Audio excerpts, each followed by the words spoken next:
Hello, hello, hello. I hope you are all well. I am Shiven Pandey. Welcome you all in our channel Galaxy Candid Educations. तो आज हम फिर से आ गए हैं एक अच्छे से क्वेश्चन से।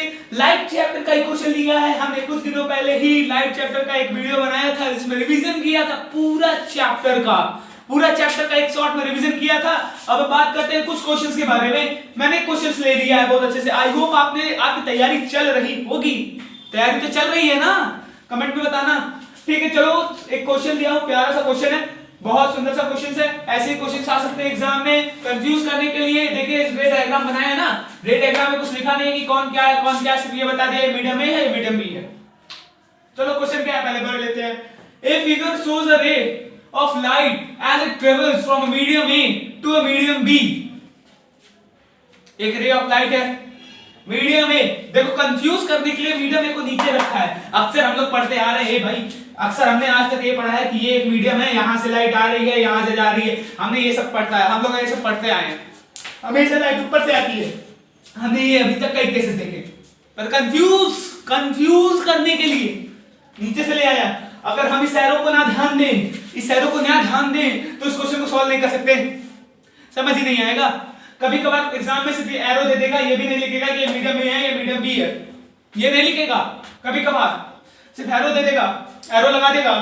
अब आपको क्वेश्चन पढ़ के अपने दिमाग से समझ के लिखना पड़ेगा। अब सॉल्व करते हैं इस क्वेश्चन को। क्वेश्चन क्या कर रहा है, पहले पूरा क्वेश्चन पढ़ लेते हैं तब समझते हैं। A figure shows a ray of light as it travels from a medium A to a medium B. Refractive index of a medium B related to a medium A is। भाई ये था MCQ में, MCQ का question है, मैंने ले आया। मैं सोचा कि गैलेक्सी कैंडिड एजुकेशन के वॉरियर्स को ऑप्शंस की क्या जरूरत, वो तो खुद भी सॉल्व कर सकते हैं। भाई देखो ऑप्शंस पे डिपेंड मत हो ना, पहले एमसीक्यू के ऑप्शन को मत देखा करो सॉल्व करते समय, पहले उस क्वेश्चन को पढ़ो, उस क्वेश्चन को खुद सॉल्व करो। अगर आंसर आ गया तब जाकर उस एमसीक्यू में ढूंढो कि आया है कि नहीं, उससे दिमाग शार्प होगा। चलो करते हैं। A figure shows a ray of light as it travels from a medium A to a medium B. Refractive index of a medium B related to medium A is। देखो एक लाइट चल रही है medium ए से एक light जा रही है, जाने के बाद मीडियम बी में गई, मीडियम बी में वो ट्रेवल कर रही है। वो पूछ रहा है, ये क्वेश्चन ये पूछ रहा है कि रिफ्रैक्टिव इंडेक्स बता दो भाई मीडियम बी का, किसके रिस्पेक्ट में, मीडियम ए के रिस्पेक्ट में। जरा सेकंड लॉ को याद करो, रिफ्रैक्टिव इंडेक्स का second law, the ratio of sin I to the sin R is equal to the constant and that constant is called a refractive index। और इसी लॉ को हम लोग कहते हैं स्नेल्स लॉ, स्नेक लॉ नहीं, Snell's law. चलो चलो चलो चलो चलो कंप्लीट करते हैं। क्या है sin I by sin R, हमने क्या पढ़ा था, sin I by sin R is equals to constant। यही हमारा क्या है, रिफ्लेक्टिव इंडेक्स, रिफ्लेक्टिव इंडेक्स है ये। अब देखो यहाँ पे क्या दिया हुआ है, मीडियम ए है और ये मीडियम बी है। लाइट चल रही है, मीडियम बी में जा रही है, पूछ रहा है मीडियम बी का रिफ्लेक्टिव इंडेक्स किसके रिस्पेक्ट में, मीडियम ए के रिस्पेक्ट में। यानी ये पूछ क्या रहा है, रिफ्लेक्टिव इंडेक्स, जिसे हम एन से भी डिनोट करते हैं, कई लोग न्यू से भी डिनोट करते हैं, आपकी मर्जी, एन से कीजिए चाहे न्यू से कीजिए। Reflective index of B with respect to A. हम लोग को यहाँ पे ए का रिफ्रैक्टिव इंडेक्स भी नहीं मालूम है, बी का भी नहीं मालूम है, बस हमको एंगल्स दिया हुआ है। अब इसमें पहचान लो कैसे, ये एक नॉर्मल है, इसमें कुछ डिफाइन नहीं किया है, ये एक नॉर्मल है क्योंकि ये परपेंडिकुलर है। और कैसे परपेंडिकुलर है ये भी पता करते हैं, क्योंकि इसमें एंगल दिया हुआ है 60 + 30 90, 45 + 45 90, परपेंडिकुलर ना। ये एक नॉर्मल है। ये लाइट रे, ये रे ऑफ लाइट मीडियम में से जा रही है, तो नॉर्मल से और रे ऑफ लाइट के बीच में जो आ रही है और जो टकरा रही है उसका एंगल क्या होगा, एंगल ऑफ इंसिडेंट।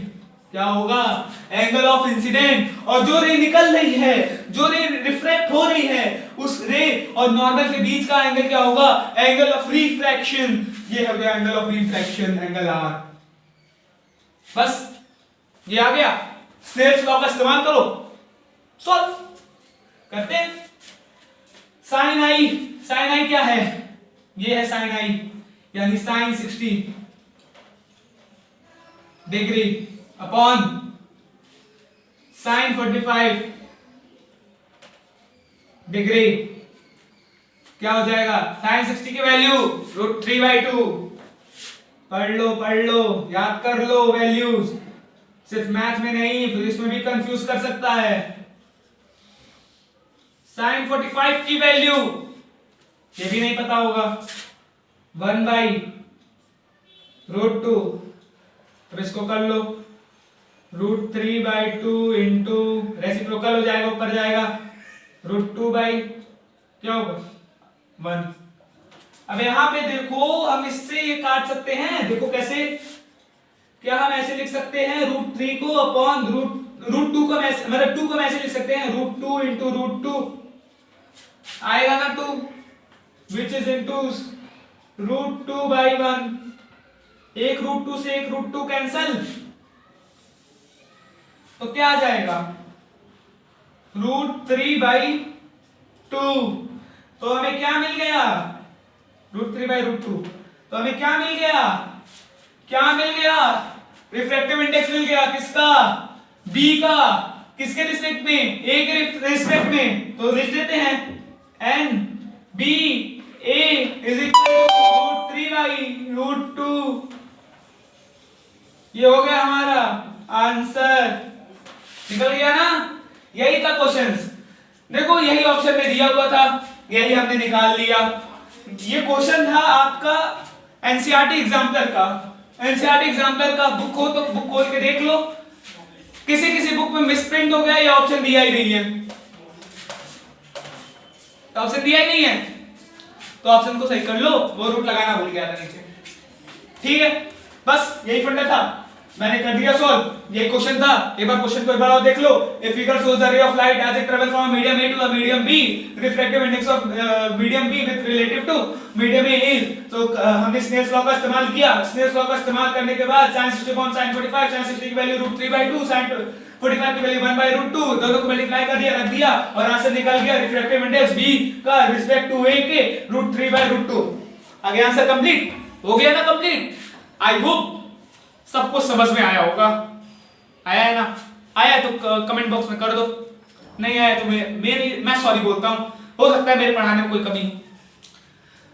तो अगर आपको समझ में आया है तो हमारे चैनल गैलेक्सी कैंडिड एजुकेशन को सब्सक्राइब करें और इस वीडियो को लाइक करें। मैं आशा करता हूं कि आपका दिन अच्छा जाए। I hope everyone get a pleasant day.